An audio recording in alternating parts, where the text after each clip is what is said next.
اعوذ باللہ من الشیطان الرجیم بسم اللہ الرحمن الرحیم۔ فرسٹ ایئر اسٹوڈنٹس السلام علیکم۔ جی بیٹا، آج ہمارا 24واں لیکچر ہے، ٹھیک ہے جی۔ نظم ہماری چل رہی ہے حلال استقلال، جس کے شاعر ہیں حفیظ جلندری، ٹھیک ہے۔ تو بیٹا شعر نمبر ہے ہمارا 6۔ یہ پرچم ہے نشان عالم میں فتح و کامرانی کا، زمیں پر ابر رحمت ہے نوید آسمانی کا۔ یہ پرچم ہے نشان عالم میں فتح و کامرانی کا، زمیں پر ابر رحمت ہے نوید آسمانی کا۔ نشان علامت، عالم دنیا کائنات، کامرانی کامیابی، ابر بادل، نوید خوشخبری۔ مفہوم ہے اس کا، یہ پرچم دنیا میں فتح و کامرانی کی علامت ہے، زمین پر اس کی حیثیت رحمت کے بادل جیسی ہے۔ ابر رحمت، رحمت کا بادل، اور یہ خدا کی طرف سے خوشخبری ہے۔ نوید آسمانی، اللہ کی طرف سے خوشخبری ہے۔ تشریح طلب شعر میں شاعر نے حلالی پرچم کو زمین پر مسلمانوں اور پاکستانیوں کی فتح کا عینی شاہد قرار دیا ہے۔ چونکہ یہ حلال استقلال حکومت پاکستان نے فتح پر تینوں شہروں کو عطا کیا تھا، اس لیے فضا میں بلند و بالا لہراتا ہوا یہ پرچم مسلمانوں کی فتح کا خاموش اظہار ہے، اور اس بات کا ثبوت ہے کہ ہندوؤں کے مقابل اللہ تعالیٰ نے پاکستان کو فتح مبین عنایت فرمائی، واضح فتح عنایت فرمائی۔ یہ پرچم تمام عالم کو مسلمانوں کی فتح کی یاد دلاتا رہے گا، اور دشمنوں کے لیے شکست کی ذلت کے زخم گہرے کرتا رہے گا۔ الغرض، حلال استقلال اپنی خاموش زبان سے مسلمانوں کے فاتح ہونے کا اعلان کر رہا ہے، اور بقول اقبال یہ اس حقیقت کا اظہار بھی ہے، باطل سے دبنے والے اے آسمان نہیں ہم، باطل سے دبنے والے اے آسمان نہیں ہم، 100 بار کر چکا ہے تو امتحان ہمارا۔ دوسرے مصرعے میں شاعر کہتا ہے کہ زمین کے لیے یہ پرچم بادل کی مانند ہے، بادل کی مانند سخاوت کا مظہر بھی ہے۔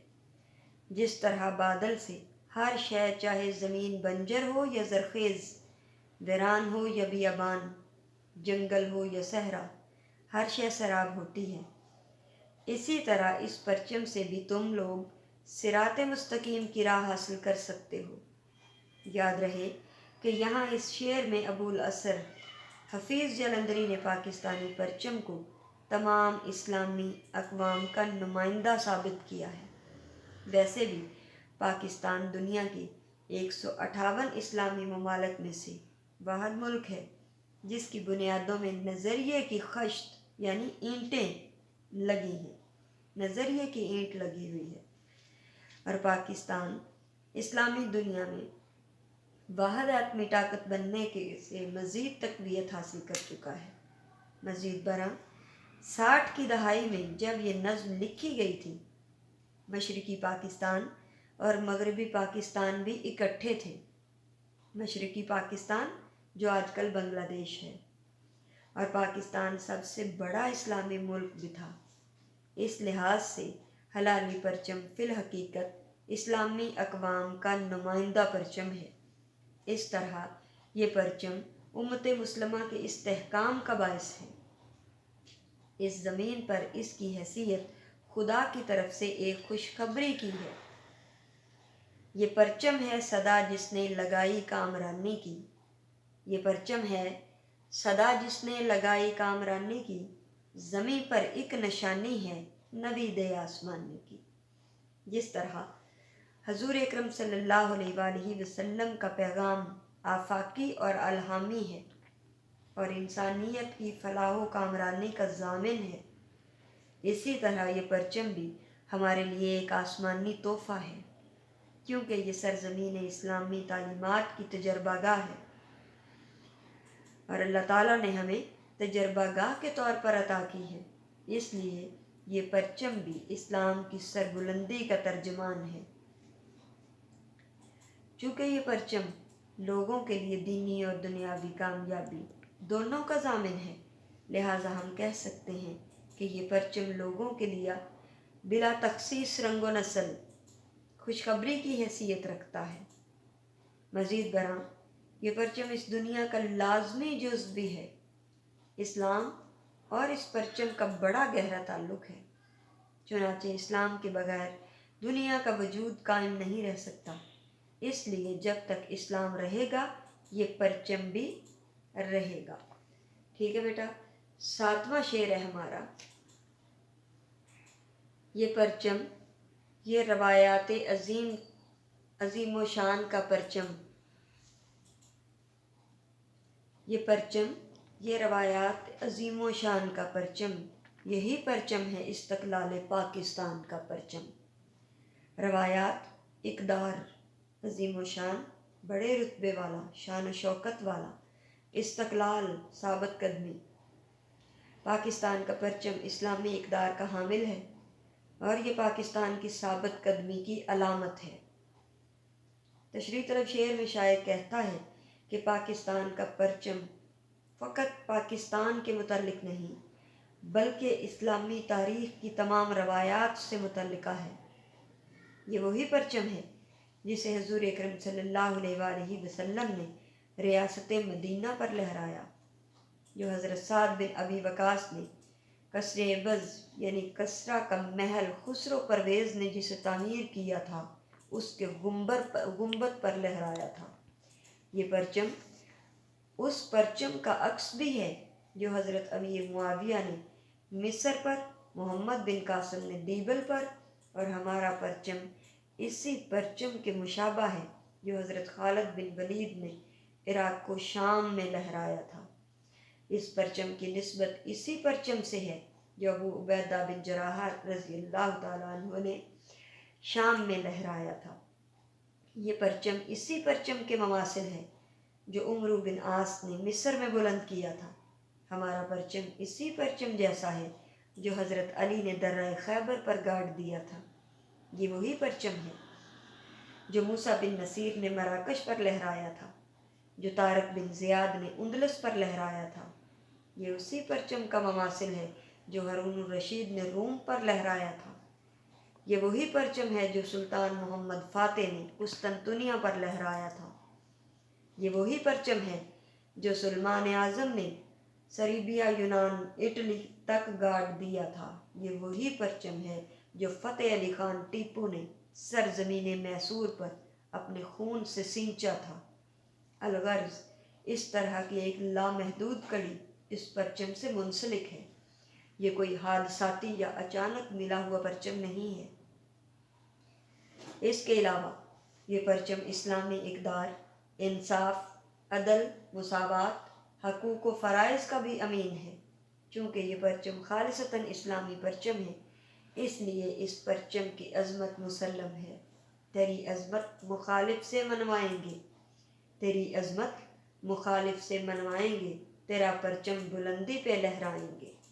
دوسرے مصرے میں شاعر نے ایک مرتبہ پھر اس پرچم کو پاکستان کی ثابت قدمی، استحکام، پامردی اور مردانگی کا پرچم قرار دیا ہے۔ یہ پرچم اس حقیقت کی طرف اشارہ ہے کہ زمانے کے تند و تیز تھپیڑے مسلمانوں کو ہلانے سے قاصر رہے۔ یہ محض گفتار دل خوش کن ہی نہیں بلکہ ہماری اسلامی تاریخ ایسے واقعات سے بھری پڑی ہے۔ علپ ارسلان نے 15,000 کے لشکر کے ساتھ 6 لاکھ کے صلیبی طوفان کا منہ موڑ دیا تھا۔ اس کی تازہ ترین مثال 1965 کی جنگ میں بھی ہے کہ دشمن کی فوج پاکستانی فوج سے کہیں زیادہ تھی، ٹینک 4 گنا زیادہ تھے۔ مسلمانوں کے پاس خستہ حال ٹینک، جبکہ بھارت کے پاس روس کے جدید ترین T-55 ٹینک تھے۔ جنگی آلات وغیرہ بھارت کے پاس پاکستان سے کئی گنا زیادہ تھے، لیکن نصرت عزدی اور پاکستانیوں کے استقلال نے دشمن کو ناکو چنے چبوا دیے۔ چنانچہ ہم کہہ سکتے ہیں کہ یہ پرچم پاکستانیوں کے استقلال، مجاہدین کی ثابت قدمی، عوام کے جذبہ جہاد اور مسلمانوں کی بہادری کا مظہر ہے۔ یہ پرچموں میں عظیم پرچم عطائے رب کریم پرچم، یہ پرچموں میں عظیم پرچم عطائے رب کریم پرچم۔ جی بیٹا، اس نظم کے اب MCQs دیکھ لیں۔ شاعر نے کسے زمین پر ابر رحمت کہا ہے؟ 4 آپشن ہوتی ہیں: حلالی پرچم کو، مال و دولت دنیا کو، اشاعت اسلام کو، یا خوشحالی کو۔ تو پہلی آپشن ہمارے شعر میں استعمال ہوئی حلالی پرچم کو، آپ اسے سرکل کریں گے۔ سیف اللہ سے کون سی شخصیت مراد ہے؟ طارق بن زیاد، محمود غزنوی، خالد بن ولید، صلاح الدین ایوبی۔ خالد بن ولید، اللہ کی تلوار والا، یہ لقب ہے ان کا، حضور اکرم صلی اللہ علیہ وآلہ وسلم کی طرف سے عطا کیا گیا تھا۔ حلال خنجر قومی کن کا عطیہ ہے؟ مجاہدوں کا، شہیدوں کا، سیاست دانوں کا، فوجی جوانوں کا؟ شہیدوں کا۔ اس نظم میں شامل تلمیحات کی الگ الگ وضاحت کریں۔ حسین ابن علی پہلی تلمیح ہے۔ آپ حضور اکرم صلی اللہ علیہ وسلم کے لاڈلے نواسے، فاطمۃ الزہرا کے لخت جگر، شیر خدا کے نور نظر۔ آپ نے باطل یزید کی بیعت سے انکار کیا اور سر بلندی اسلام کی خاطر کربلا کے میدان میں 72 جانثاروں سمیت شہید ہوئے۔ پہلی تلمیح تھی حسین ابن علی کی۔ دوسری ہے طارق بن زیاد کی۔ موسیٰ بن نصیر کے آزاد کردہ غلام تھے۔ بعد میں زور بازو اور عالی حوصلگی کی بنا پر موسیٰ نے 711 میں 7000 سواروں کے ساتھ انہیں روانہ کیا اور انہوں نے اندلس کو فتح کیا۔ محمود غزنوی انتہائی بہادر ہونے کے ساتھ ساتھ علم و فقہ کا بھی قدردان تھا۔ غزنی سے نکل کر اس نے مشرق وسطیٰ، ہندوستان، افغانستان تک حکومت کو وسیع کیا۔ یمن الدولہ، فاتح الملک، بت شکن ان کے القاب ہیں۔ محمد بن قاسم کے بعد وہ ہندوستان کا دوسرا بڑا حملہ آور تھا۔ خالد بن ولید یعنی سیف اللہ، یہ عظیم ترین مسلم سپہ سالار جنہوں نے معجزاتی فتوحات حاصل کی۔ غزوہ تبوک کے موقع پر انہوں نے چند ہزار مسلمانوں کو لاکھوں رومیوں کے نرغے سے نکالا۔ آپ نے انہیں سیف اللہ کا لقب عطا فرمایا۔ ایران کی ابتدائی فتوحات ان کی اور مسنا بن حارثہ کی باہم کاوشوں کا نتیجہ ہے۔ صلاح الدین ایوبی، وہ صلیبی جنگوں کا ہیرو تھا، بہت بڑا رحم دل تھا۔ اس کی رحم دلی کو بلا تخصیص یورپی جوانوں میں بار بار اس کا باشگاف الفاظ میں اعتراف کیا ہے۔ اس نے بیت المقدس کو آزاد کرایا، شام، مصر، فلسطین، لبنان اور مشرق وسطیٰ کو منظم کیا۔ عظیم محب رسول تھا، عوامی سطح پر بے حد مقبول تھا۔ ان کی وفات کے وقت لوگ اس طرح سے صدمے میں تھے کہ فرط غم میں بے ہوش ہو گئے، حتیٰ کہ وفات کے بعد تدفین و تکفین کے لیے گھر سے اور خزانسی سے اخراجات طلب کیے گئے تو خزانہ خالی تھا۔ صلاح الدین ایوبی کی بات ہو رہی ہے، ٹھیک ہے بیٹا۔ انشاءاللہ بشرط زندگی اگلے لیکچر کے ساتھ پھر حاضر ہوں گے۔ یہ ہماری نظم حلال استقلال ایک طویل نظم ہے اور مکمل تاریخ رکھتی ہے، ٹھیک ہے۔ یہ آج مکمل ہوئی، انشاءاللہ نئے لیکچر کے ساتھ حاضر ہوں گے۔ اللہ آپ کا حامی و ناصر ہو۔